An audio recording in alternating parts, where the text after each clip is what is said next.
भगत सिंह के फांसी के 12 घंटे पूर्व की बात हमारे हृदय को बहुत झंझोरती। भारत के वीर सपूत भगत सिंह, इनको जब फांसी की सजा मिली हो, इसके 12 घंटे पहले के आप चरित्र को पढ़ेंगे, कई किताबों ने, कई लेखकों ने लिखे हैं, उसको आप पढ़ेंगे तो आपके रोंगटे खड़े हो जाएंगे। क्या बहादुरी थी। ऐसे ही नहीं हम आपको आजादी मिली है, ऐसे ही नहीं हम स्वतंत्र हैं, इन वीर सपूतों की बहादुरी के कारण ही आजादी मिली। ये कहो तो हम सुनाएं, फिर कथा में प्रवेश करें। इसे वैसे ये सुनने योग्य है, हम आपको सुनाते हैं, फिर कथा की ओर चलेंगे।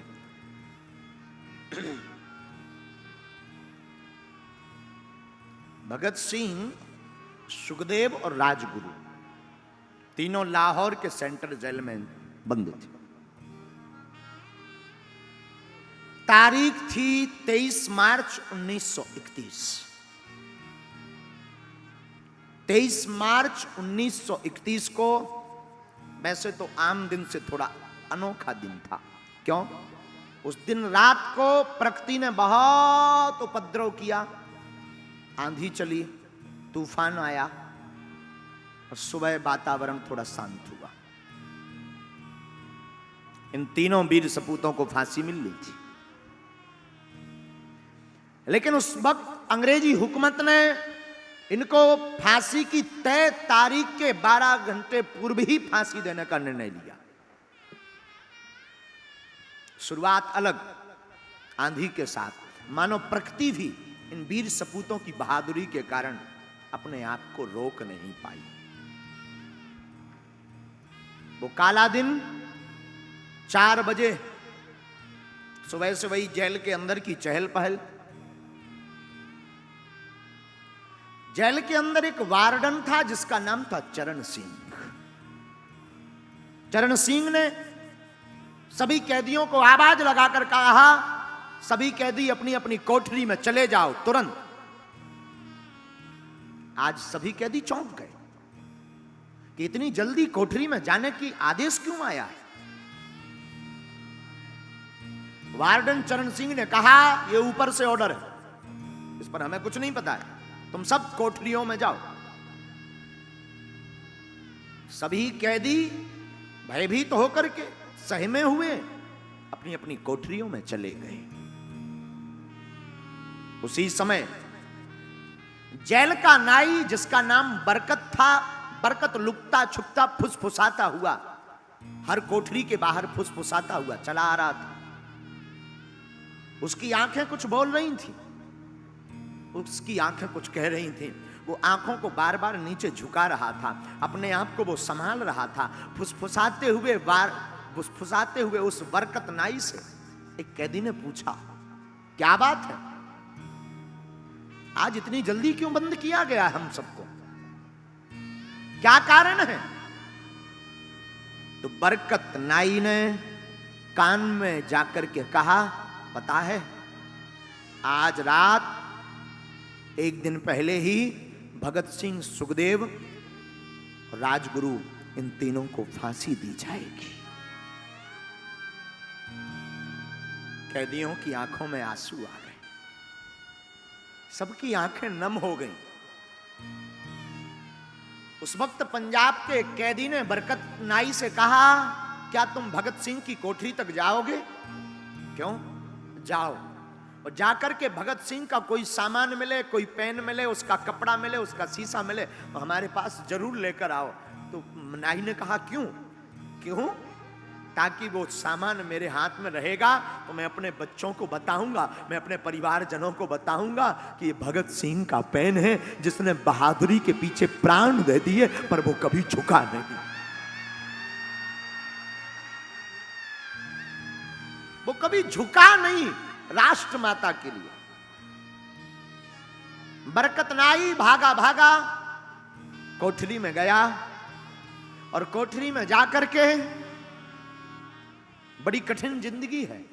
बरकत नाई देखता है कि एक छोटी सी कोठरी जिसका नंबर है 14 नंबर की कोठरी में मानो एक सिंह यहां से वहां डोल रहा। सिंह की भांति भगत सिंह डोल रहे थे, चेहरे पर कोई शिकन नहीं, चेहरे पर मुस्कुराहट। वो छोटी सी कोठरी जिसमें पक्का फर्श भी बैठने को नहीं है, लेटने की ठीक से व्यवस्था नहीं, वो गठीला चौड़ा बदन। बरकत नाई पेन ले आया, कंघा ले आया और लाकर के कैदियों को दिया। आपस में लेने की होड़ मच गई, सब कैदी लड़ने लगे। बाद में लकी ड्रा निकाला गया, बरकत नाई निकल गया। 14 नंबर की कोठरी, उसमें सिंह की भांति हमारे राष्ट्र का एक बहादुर सिंह की भांति डोल रहा था। फांसी के ठीक 2 घंटे पूर्व, 2 घंटे पहले भगत सिंह के वकील थे जिनका नाम था प्राणनाथ मेहता, वो आए और उन्होंने आकर कहा, शेर तुम्हें पता है क्या, तुम्हारी फांसी की तारीख के 12 घंटे पहले ही तुम्हें फांसी दी जा रही है। भगत सिंह के चेहरे से मुस्कुराहट नहीं गई और वही सिंह से जैसी बुलंद आवाज में कहा, क्रांतिकारियों को तो मरना ही होता है, क्रांतिकारियों की तो शहादत ही उनका जीवन होती है। अच्छा एक बात बताओ, तुम हमारी पुस्तक लेकर आए हो कि नहीं? प्राणनाथ मेहता चौंक गए कि कुछ देर बाद इनकी फांसी है, ये पुस्तक मांग रहे हैं। लाइब्रेरी से जो पुस्तक लेकर के आए थे वो भगत सिंह के हाथों में दी। भगत सिंह ने बिना देर किए पुस्तक को पढ़ना प्रारंभ किया। मुस्कुराकर कहा, और कुछ? भगत सिंह ने, मेहता ने कहा कि अगर आप कोई देश को अपना संदेश देना चाहते हो, अंतिम संदेश, तो दो। भगत सिंह ने बिना अपना मुंह किताब से हटाए हुए 2 संदेश दिए, साम्राज्यवाद मुर्दाबाद, इंकलाब जिंदाबाद। बस इतना कहकर के मानो ने कोई ध्यान ही नहीं, चेहरे पर कोई शिकन नहीं, मरने का कोई भय नहीं। सिंह को मानो ये पिंजरे में जरूर बंद है, पर इस सिंह को किसी का डर नहीं। जाते जाते मेहता को देख करके भगत सिंह ने कहा, सुनो, सुभाष चंद्र बोस को मेरा धन्यवाद कह देना, उन्होंने मेरी बहुत मदद की है केस में। तुम जा तो रहे हो, धन्यवाद कह देना। और यह सिंह अद्भुत है। बहादुरी की बात हम आपको इसलिए बता रहे हैं, भगत सिंह की बात, कि बहादुर हो तो ऐसा हो। ये इतने बहादुर थे कि इनकी मां फांसी के पूर्व जब मिलने आई भगत सिंह की, तो मां का हाथ पकड़ करके कहा, मां तू एक वचन दे मुझे। मां ने कहा मां को, बेटा क्या दूं? मां जब मेरी फांसी लगे तो तू मत आना। मां ने कहा क्यों ना आऊं? मां तू मत आना जब मेरी फांसी लगे। तो भगत सिंह की मां कहती, आखिर मैं आऊं क्यों ना? भगत सिंह कहता है, मां तू आएगी, मुझे फांसी पर लटकता हुआ देखेगी तो तू रो पड़ेगी, और रो पड़ेगी तो लोग क्या कहेंगे? एक क्रांतिकारी की मां रो रही है, एक क्रांतिकारी की मां कमजोर है, इसलिए तू आना मत, ताकि मैं बता सकूं कि मैं इनकलाब जिंदाबाद का नारा दे सकूं। मां तू मत आना। मां मैं वचन देता हूं, फांसी पर भी मैं चढ़ते चढ़ते इनकलाब जिंदाबाद का नारा ही लगाऊंगा। मैं ये वचन देता हूं, मैं शेर का बालक हूं। मां की आंखें डबडबा गई। भला ऐसा कौन मां होगी जो अपने बेटे की फांसी सुनकर के उसका हृदय ना पिघले? पर धन्य है भगत सिंह की मां। उसने कहा, जा बेटे चिंता मत कर, मेरा साथ तेरे साथ है, मैं नहीं आऊंगी अगर इसमें तेरी प्रसन्नता है तो।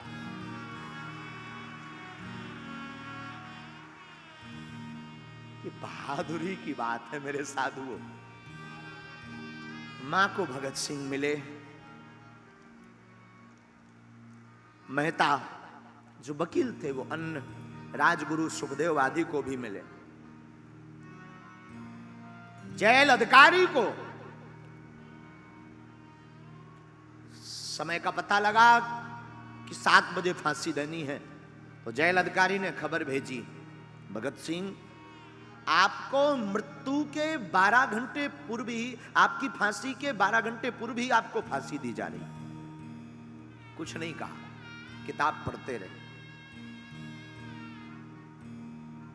भगत सिंह के जेल में एक सफाई कर्मचारी था जिसका नाम था बेबे। बेबे से कहा भगत सिंह ने, बेबे मैं चाहता हूं कि मैं फांसी के पूर्व अपने घर की अपनी मां के हाथ का बना हुआ भोजन करूं, क्या तुम मेरी ये इच्छा पूर्ण करोगे? बेबे ने कहा हां। बेबे गया तो घर से भोजन बनाकर तो लाया, लेकिन कर्मचारियों ने प्रवेश नहीं करने दिया। कर्मचारियों ने रोक दिया। तीनों को बाहर निकाला। शाम के 5 बज रहे थे। तीनों को बाहर निकाला, आखिरी स्नान करवाया।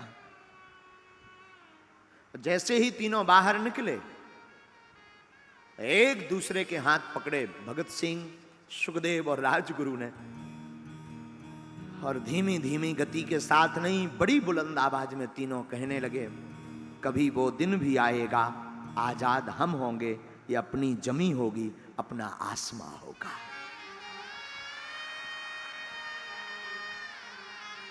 तीनों को फांसी के पूर्व आखिरी स्नान कराया गया, काले कपड़े पहनाए गए। सब कैदी जेल खाने में बैठे हैं और आज सब कैदी चुप हैं। सब कैदी बार बार रास्ते की तरफ देख रहे हैं, बार बार चाप की आवाज सुन रहे हैं, बार बार पद कमलों की आवाज देख रहे हैं कि शायद कोई निकले जाते हुए तो हम भगत सिंह को देख लें। तो आज सब कैदी अपनी अपनी कोठरी में तो हैं, पर कोठरी के बाहर खड़े हुए हैं कि यहां से निकलेंगे तो जाते हुए देख लेंगे। और इतने में सभी अधिकारी भगत सिंह, सुखदेव और राजगुरु तीनों ने एक दूसरे का हाथ पकड़ा और फांसी के लिए चल पड़े। काले कपड़े पहनाए गए और जैसे ही जोर जोर से बूट की आवाज आने लगी तो सब कैदी सहम गए और सब कैदी एक दूसरे की तरफ देख करके बाहर की तरफ देखने लगे।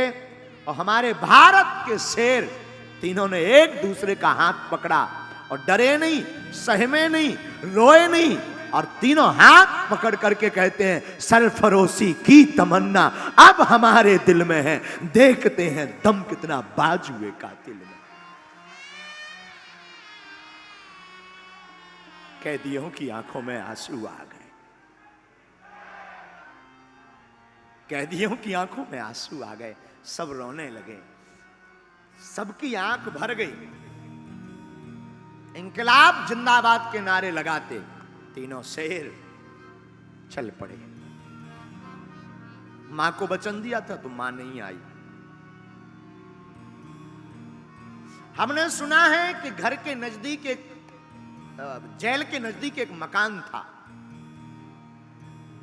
कहते हैं कि जब भगत सिंह को फांसी लगी तो वो इतना जोर से इंकलाब जिंदाबाद चिल्लाए कि उस घर में वह आवाज गूंज गई थी और दरवाजे खोल करके वो बाहर तक निकले थे। कितना जोर से चिल्लाया कौन?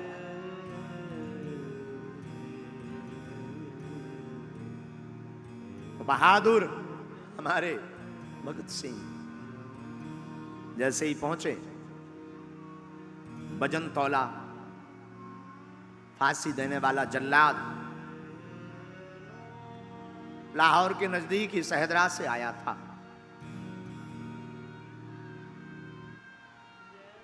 इनके मुख पर काला कपड़ा नहीं डाला गया और तीनों से पूछा कि सबसे पहले कौन जाएगा। राजगुरु ने आगे बढ़कर के हंसते हंसते फांसी के फंदे को चूम कर गले लगा लिया बारी बारी से तीनों ने फांसी के फंदे को गले लगा लिया। लेकिन वाहरे बहादुरों न रोए न घबराए, इंकलाब जिंदाबाद कहते हुए भारत माता के लिए अपने प्राणों की आहुति दे दी। भारत माता की जय बोलते प्राणों की आहुति दे दी। और हमने सुना है उस जेल का वार्डन चरण सिंह ने जब इस फांसी को देखा तो मध्यम कदमों के साथ वो लड़खड़ाता हुआ अपने कमरे तक गया और पहली बार अपने जीवन में वो 1.5 घंटे तक रोया, क्योंकि 30 साल के करियर में उसने हजारों लोगों को फांसी पर चढ़ते देखा, पर पहली बार एक ऐसे बहादुर को फांसी पर चढ़ते देखा कि चरण सिंह का हृदय पसीज गया। पहली बार किसी बहादुर को देखा। आंख डूब गई, रोते रहे। ऐसी हमें आजादी नहीं मिली मेरे पागलों। ये राष्ट्र कथा सुनाने नहीं हम आपको आए हैं, हम आपको आपकी जिंदगी के बारे में, इस कथा के बारे में बताना चाहते कि राष्ट्रभक्ति क्या होती है। अपने प्राणों को हंसकर के न्यौछावर कर दिया है एक शेर ने। बहादुरी ये होती है, जिंदगी में तुम भी अगर संकटों से लड़ना चाहते हो तो मेरे पागलों बहादुरी मत छोड़ना, कायर मत बनना। सनातन के लिए, हिंदुओं के लिए और मानवता के लिए हमेशा शेर बनकर के आगे खड़े रहें।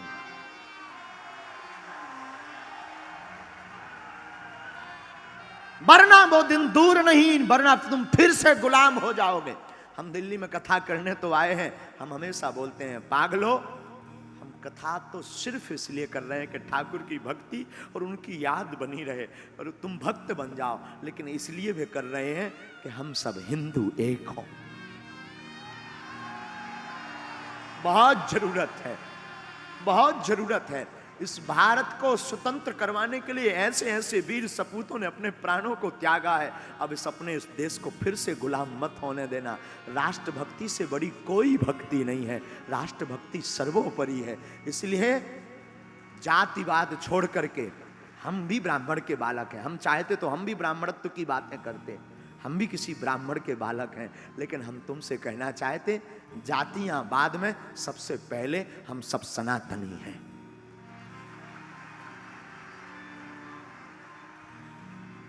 और इसकी शुरुआत आपको करनी पड़ेगी। धन्य है बहादुर भगत सिंह, धन्य है इनकी बहादुरी, धन्य है इनकी राष्ट्रभक्ति। ये झुके नहीं।